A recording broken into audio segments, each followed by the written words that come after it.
Hello friends, સ્વાગત છે તમારું મારી યુટ્યુબ ચેનલ નીલમ શર્મા।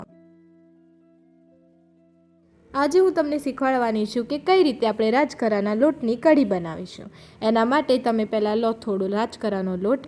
તમારે કેટલા લોકો માટે બનાવવાનો છે એ પ્રમાણે લોટ લેવાનો અને છાશ કે દહીં તમે ઉમેરી શકો છો। અહીંયા મેં છાશ ઉમેરી છે જેથી સારી બને અને તેનું ટેક્સચર સ્મૂથ આવે। ત્યારબાદ આપણે છાશ અને રાજગરાના લોટને બંનેને મિક્સ કરી દેવાનું છે અને લંગ્સ ના પડવા જોઈએ અંદર, જેથી કઢી સારી બને। ત્યારબાદ તમે થોડી વધારે છાશ પણ ઉમેરી શકો છો જો તમને ઓછી લાગે। અને લીલું મરચું નાખ્યા પછી હળદર અને સિંધવ નમક, જે મહાશિવરાત્રિના દિવસે અને ઉપવાસમાં ના ખાય તે જ નાખવું।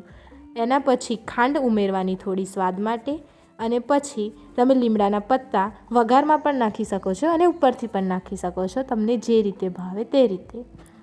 ત્યારબાદ આપણે જે આ બનાવ્યું તેને જીરાથી આપણે વઘારશું અને એના પછી હળદર નાખશું, જેથી હળદરનો સ્વાદ કાચો ના લાગે। થોડા લીલું મરચું અને બધાને સરસ સાંતળી દઈશું। એના પછી આપણે ઉમેરશું છાશ અને રાજગરાના લોટવાળી સ્મૂથી। હવે આને શાંતિથી ગરમ થવા દો, ઉકળે ત્યારે તૈયાર છે કઢી।